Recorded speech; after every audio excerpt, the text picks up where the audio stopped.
కూటమి ప్రభుత్వంలో అంతర్రాష్ట్ర రహదారిపైనే గొయ్యల సిగ్గు.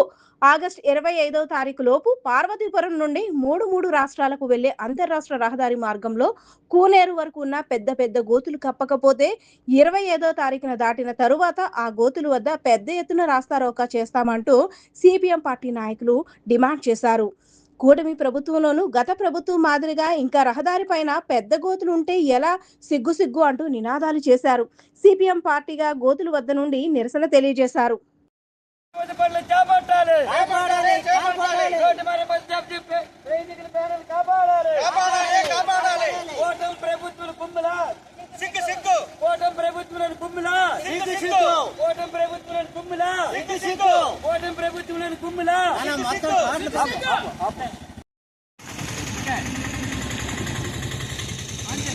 ఆన్ చేసిననే పార్వతీపురం మండ్యం జిల్లా కొమరాడ మండలానికి సంబంధించి తరుడుగోడు శాంక్షన్ ఇది. పార్వతీపురం నుండి కూనేరు వరకు 27 కిలోమీటర్లు ఉన్నాయండి. ఇది 3 రాష్ట్రాలకి వెళ్ళి వరిస రహదారి. చూడండి, వరిస రహదారి రోజుకి వందలాది వాహనాలు అండి, విపరీతమైన వాహనాలు వెళ్లే పరిస్థితి అండి. ఇలాంటి సందర్భంలో మేము ఎప్పుడైతే ఆందోళన ధర్నా చేస్తే పెద్ద పెద్ద గుమ్మిలు కప్పారు. మొన్న కప్పారండి ఈ గుమ్మి, కానీ గుమ్మి కప్పిన 10 రోజులు వర్షం పడితే మళ్ళీ నాశనం అయిపోతుందండి. ఈరోజు ఆర్ఎంబీ అధికారులు ఎంత కప్పినా ఉండడం లేని పరిస్థితి ఉంది. ఈరోజు కూటమి గత వైఎస్ఆర్ జగన్మోహన్ రెడ్డి ప్రభుత్వంలో పూర్తిగా ఒగ్గించారు.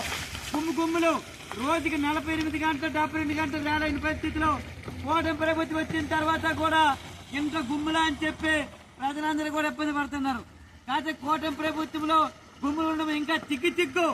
ఎందుకంటే మేము మొత్తం మరమ్మతు పనులు చేపింది, ఇది మరి మరమ్మతు పనులు కాదని చెప్తాను. ఇప్పటికే ఈ గుమ్ముల వర్షంలో నీరు ఎక్కువ ఉండడం వల్ల కాలు చేతి అనేక మంది పడిపోండ్రు, అనేక మంది కూడా గాయాలు తగిన పరిస్థితి ఉంది.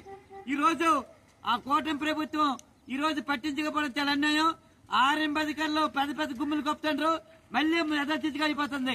ఇప్పటికైనా ఆర్ఎంబీ గారు అన్నారు, ఇటు మరమ్మతుల కోసం మేము జనవరిలో అడిగితే మరమ్మతు కోసం డబ్బులు విడుదల చేసి మరి ఆ డబ్బులు ఏటయ్యేవి? కూటమి ప్రభుత్వం గుమ్ములా రోడ్డు మరమ్మతు పనులు చేపట్టాలి. రోడ్డు మరమ్మతు పనులు చేపట్టాలి. రోడ్డు మరమ్మతు వాహనదారు ప్రయాణికులను కాపాడాలి. రోడ్డు మరమ్మతు వాహనదారు ప్రయాణికులను కాపాడాలి. రోడ్డు మరమ్మతు పనులు చేపట్టాలి.